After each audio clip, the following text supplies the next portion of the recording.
Hello and thanks for stopping by. This is Zynaps for the Commodore 64, published by Hewson in 1987, and I'm playing this game on a C64 full-size console. Zynaps is a side-scroller in the style of Gradius or Life Force, which were scrollers, also available around the same time but for the NES instead. Here you're a spaceship that's tasked with shooting everything in sight and avoiding the scenery. As you watch my footage, you're going to see me get destroyed consistently on the first level. I must have put a half hour to 45 minutes into this level. I feel like your ship is larger than it needs to be here, and it seems far too easy to crash into the level. If you glance the sides of the level, it's over. If you get touched by one shot from an enemy, it's over. It's tough enough to avoid the incoming enemies and their fire, but offering such little space to maneuver around is really frustrating here. I think part of the problem could be a cross between the handling of the game and the controller. I'm using a clicky C64 controller, which is decent enough, but here I feel like I have really too hard a time controlling small ship movements. If you need to shift just a little, I find myself outright crashing. So I switched the controller to a gamepad, and that helped a little, I think, but still, this is not an easy game. Generally, I consider a game difficult if I can't get through level 1, especially if I keep dying in the same spot.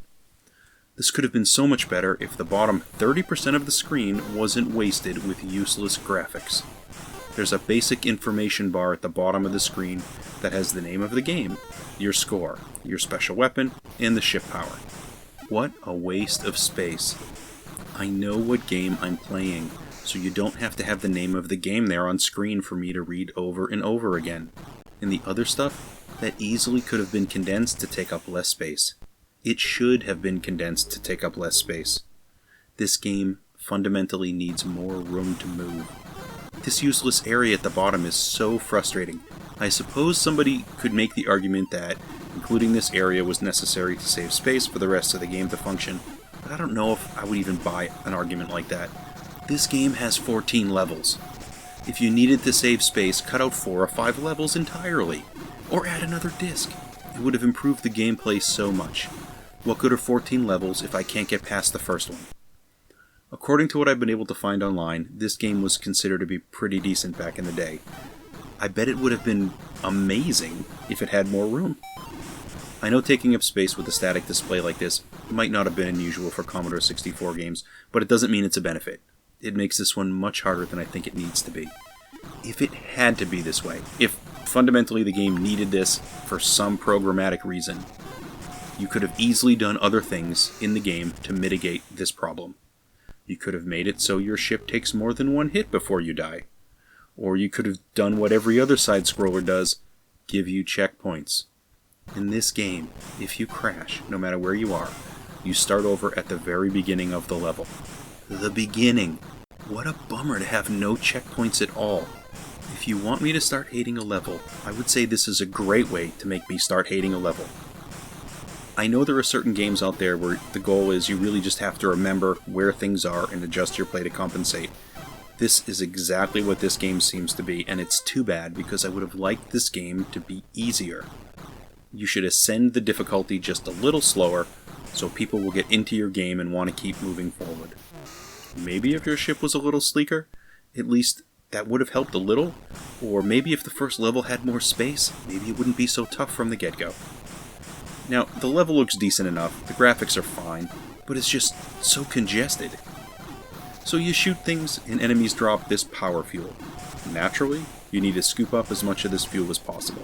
As you do, it starts charging some of your potential special powers. Every power you scoop, I believe it scrolls through the potential specials at the bottom right of the screen. There's a little icon that keeps changing. Hold the fire button and your ship will flash gray.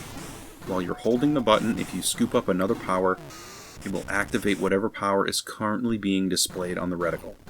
I believe. That's the best I can figure out, and I read the manual. This is not the most intuitive way to select a special, but we only have one button for the Commodore, so I guess this is all we're going to get. And there's nothing remarkable about the specials in this game. I mean, they work, of course, but there's just nothing crazy.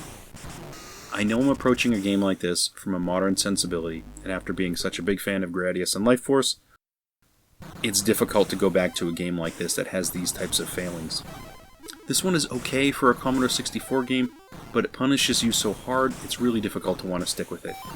I have the benefit of the C64 too, and this loads the game really fast, and I still find it frustrating. I bet the original system being loaded off of a cassette or a disc, it probably took forever.